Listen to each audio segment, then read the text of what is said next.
हर पल खतरा, लाशों का अंबार, बंकरों में छिपकर लोग बचा रहे हैं अपनी जान। इजरायल और हमास के बीच हालात बेकाबू हो रहे हैं। ये जंग कब रुकेगी किसी को पता नहीं, लेकिन ये युद्ध तबाही जरूर मचा रहा है, जिसकी पुष्टि सोशल मीडिया पर लगातार जो वीडियो सामने आ रही है उससे साफ तौर पर हो रही है। नमस्कार, मैं हूं मुस्कान अजमानी और आप देख रहे हैं प्राइम टीवी। इजरायल और हमास के बीच ये जो जंग है ये लगातार भयावह मोड़ ले चुकी है, लेकिन ये कोई आज या कल की लड़ाई नहीं है। दशकों से ये जंग जारी है और 50 सालों के इतिहास में इजरायल पर यह सबसे घातक और बड़ा हमला बताया जा रहा है। इस हमले में हमास ने इजरायल को जमीन, समंदर और आसमान तीनों जगहों से एक साथ हमला किया। हमास फिलिस्तीन का एक आतंकी संगठन बताया जाता है और हमास ने इस बार इतना जोरदार हमला किया कि इजरायली प्रधानमंत्री बेंजामिन नेतन्याहू को आधिकारिक तौर पर जंग का भी ऐलान करना पड़ा। जवाबी कार्रवाई में इजरायल ने भी गाजा पट्टी पर हमले तेज कर दिए। गाजा पट्टी में रहने वालों को खाना पीना तक नहीं मिल रहा है, बिजली भी काट दी गई है। वो कहते हैं कि इतिहास खुद को दोहराता है। जिस तरह रूस यूक्रेन युद्ध में दुनिया दो गुटों में बंट गई थी, ठीक उसी तर्ज पर इस युद्ध के बाद भी दुनिया के कई बड़े देश अलग अलग प्रतिक्रियाएं दे रहे हैं। अब तक जिस बड़े हमले की तस्वीरें हम देख रहे हैं उसका इतिहास बहुत पुराना है। 1948 से पहले तक इजरायल था ही नहीं, ये पूरा फिलिस्तीन ही था जिस पर कभी ऑटोमन साम्राज्य का राज था। लेकिन संयुक्त राष्ट्र ने 1947 में फिलिस्तीन के बंटवारे का एक बड़ा प्रस्ताव रखा। ये प्रस्ताव फिलिस्तीन को यहूदी और अरब राज्यों में बांटने का प्रस्ताव था, जबकि यरूशलेम को एक अंतरराष्ट्रीय शहर बनाने का भी प्रस्ताव था। यहूदी नेताओं ने इस प्रस्ताव को तो मान लिया, लेकिन अरब नेताओं को तो ये मंजूर ही नहीं था। लेकिन समर्थन मिला और 14 मई 1948 को इजराइल आखिरकार अस्तित्व में आया। इसके अगले ही दिन अरब ने इजराइल पर जोरदार हमला कर दिया और लगभग एक साल बाद यानी 1949 में यह युद्ध खत्म हुआ। नतीजतन इजराइल ने संयुक्त राष्ट्र की प्रस्तावित सीमाओं से परे अपनी सीमाओं का विस्तार कर लिया। युद्ध के दौरान हजारों फिलिस्तीनी या तो भाग गए या फिर भगा दिए गए। इस घटना को नकबा भी कहा जाता है और अब शुरू हो चुका था खूनी संघर्ष।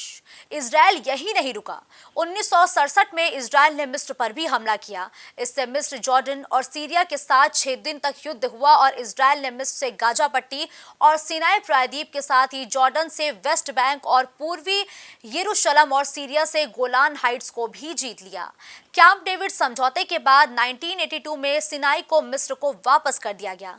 इसके ठीक बाद एक और समझौता होता है जिसे ओस्लो समझौता कहते हैं, और ये समझौता इजराइल और फिलिस्तीन लिबरेशन ऑर्गेनाइजेशन यानी कि पीएलओ के बीच समझौतों में से एक था।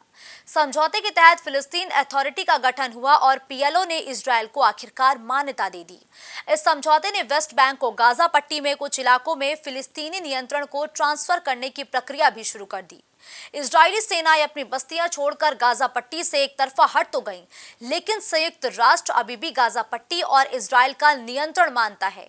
वो इसलिए क्योंकि गाजा पट्टी से बाहर जाने और अंदर आने वाली हर चीज पर नियंत्रण रखता है, चाहे वो बिजली हो, खाना हो या फिर पानी ही क्यों ना हो। वेस्ट बैंक में इजरायली बस्तियों का निर्माण लगातार विवाद का एक मुद्दा रहा है। अंतर्राष्ट्रीय कानून के तहत इन बस्तियों को अवैध तक माना जाता है। इस वक्त अगर किसी इलाके में अगर सबसे ज्यादा खतरा है तो वो है गाजा पट्टी। 365 वर्ग किलोमीटर में फैली गाजा पट्टी में लगभग 22 लाख फिलिस्तीनी रहते हैं और इजराइल दावा करता है कि गाजा पट्टी पर हमास का नियंत्रण है, जबकि यहाँ रहने वाले फिलिस्तीनी इजराइल पर पूरी तरीके से निर्भर हैं। हमास को इजराइल आतंकी संगठन मानता है। हमास अल अक्सा, शेख जर्राह और रिफ्यूजी कैंप में इजरायली सुरक्षा बलों की कार्रवाई को लेकर लगातार चेतावनी देता रहा है। मई 2022 में फिलिस्तीनी अमेरिकी पत्रकार शिरीन अबू अक्लेह की रिपोर्टिंग के दौरान भी हत्या कर दी गई थी। पत्रकारों की सुरक्षा समिति ने दावा किया कि उनकी हत्या एक लंबे घातक पैटर्न का हिस्सा थी। फिलहाल इजराइल के साझेदारी खास तौर पर अमेरिकी हमास के खिलाफ जंग लड़ने के लिए उसे सैन्य मदद भेज रहे हैं, लेकिन सीजफायर को लेकर बात करनी होगी क्योंकि गाजा में आम नागरिक हताहत होने लगे हैं।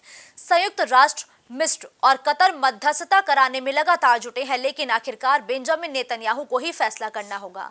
नेतन्याहू अपनी नजर में अब तक के सबसे खराब हमले का सामना कर रहे हैं और अगर इसका बदला उन्होंने नहीं लिया तो इससे उन पर राजनीतिक पतन का भी खतरा होगा। लेकिन हालात तो बेकाबू हो चुके हैं। ये युद्ध कब रुकेगा और कितने लोगों की जानें जाएंगी, अभी तक इसका कोई अंदाजा नहीं है। इस युद्ध को लेकर तमाम तरीके की बयानबाजी भी हो रही है क्योंकि लगातार हम जिक्र कर रहे हैं कि इस युद्ध के बाद जो दुनिया है वो दो गुटों में बढ़ती हुई नजर आ रही है। कुछ लोग इजराइल के समर्थन में हैं, तो कुछ लोग लगातार फिलिस्तीन को लेकर भी दुआएं मांग रहे हैं, फिलिस्तीन के समर्थन में खड़े हैं। लेकिन ये युद्ध सिर्फ आम नागरिकों को परेशान कर रहा है, क्योंकि ना जाने कितने आम नागरिकों की इस युद्ध में जान चली गई है, ठीक वैसे ही जैसा कि रशिया और यूक्रेन के वॉर में हुआ था।